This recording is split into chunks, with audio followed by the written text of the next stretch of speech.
Hey guys, this is Daniel Larco with Interval Music, and today we have a guest. He's actually one of our instructors. He's actually a performance coach, and he also does songwriting, so he's going to talk a little bit about songwriting. His name is Alex Cobb. Hey guys, I'm Alex, and like Daniel said, I'm a performance coach here at Interval Music, and also a songwriter, so What? So anyways, Alex, last time I was talking to them about being able to share your song with other people and see how they're able to connect to it, and see if, for one, if it even makes sense, and if it has any type of emotional pull on them in a way that, you know, they're engaged in what you're saying, and, you know, if you're communicating something that resonates with them. So what is a way that you go about doing that? Well, I think it's important first to identify who you're writing for. If you're writing for yourself, like a personal song, because, you know, when you're showing your songs to people, like, that's something very personal. So sometimes you don't really need to write a song to show somebody. It's not meant to be shared. So like maybe you're going through something and it's really like close to your heart, or something that's just like really freshly happened, and you just need to express yourself. So it's just more for expression rather than for someone to listen to it and like make it make sense. Because, you know, most typical songs will have a format that people are like inclined to listen to. So it'll be like verse, chorus, bridge, chorus, whatever, or just like, you know, more of a heard of format. But I know I've written songs before that is just like, I just need to get this out, and it doesn't really follow that type of feel. But I don't really expect it to, because it's just meant for me, and it's not meant to be shown to anybody else. But I think that's one great thing to identify before. So basically what Alex is saying, that first off, you just want the ability to be able to express yourself, and using songwriting as a way of outlet, and just exercising and practicing the ability to express, you know, what's on the inside of you, and really getting it out, getting something out that's authentic. And the second thing I want to say is that I don't think you would ever want to make it your goal to write a song for your audience in a way that loses integrity of what the song is actually coming from, or the authenticity of it. Meaning, you could write a song to, you know, please a certain audience, but if it doesn't mean anything to you personally, I don't find any type of value in that. What do you think? Yeah, I think it depends. I know personally I've written a song, or I've written many songs that like literally has nothing to do with me. I'm just like, I did not go through this, but they're like really dope songs, and it's just like I just got blessed and like somehow came up with the idea. So like, and I was able to make them and give them to like some of my friends, and like it was just kind of cool, because like if it's just like you expressing yourself, like even if it's not a personal experience you had, as long as it is that expression and it is that just like creativity, that's great. But like, who are some songwriters that you do look up to, that you do like listening to? Honestly, okay, I love my friends. My friends are my favorite songwriters. Daniel is one of my favorite songwriters. Daniel, Annika Derman, go check her out.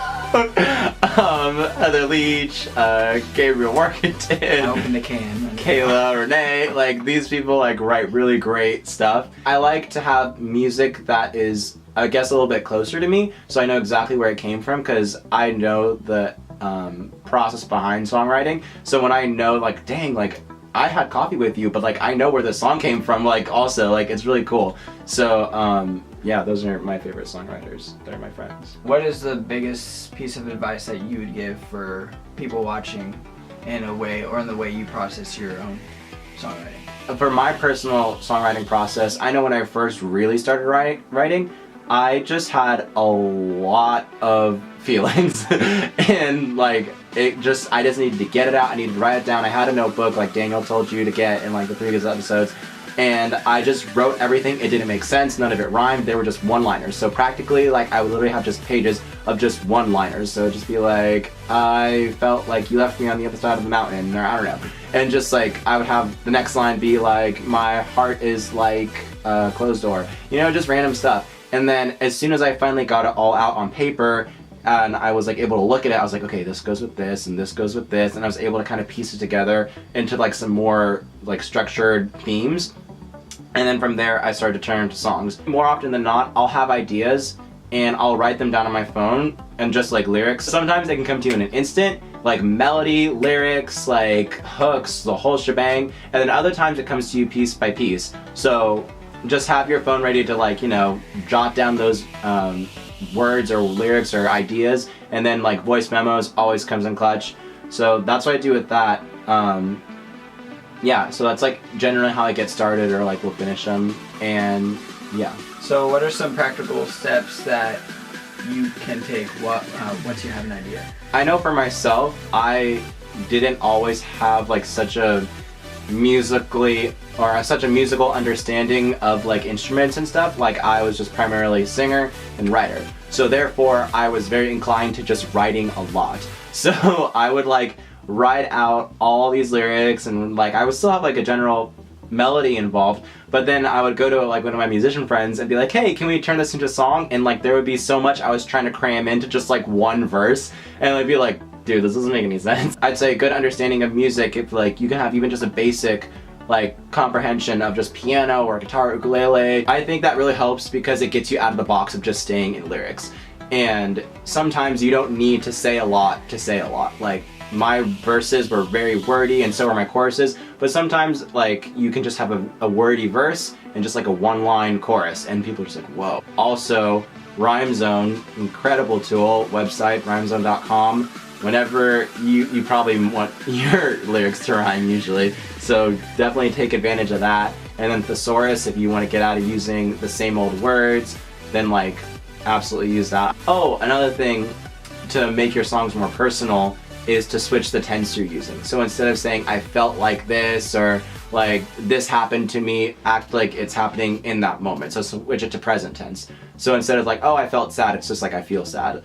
And that'll really like put your listener into your shoes. If you put yourself back into that moment and just like get like write and like make your music from there, it makes it so much more personable. It's so much easier to connect with. But yeah, so those are like the few things that I can think of just with like writing in general. So like all the instrumental stuff and like, you know, just like different rhythm or chords and stuff you can use. I'm sure Daniel will be getting into that in the next video. So, yeah.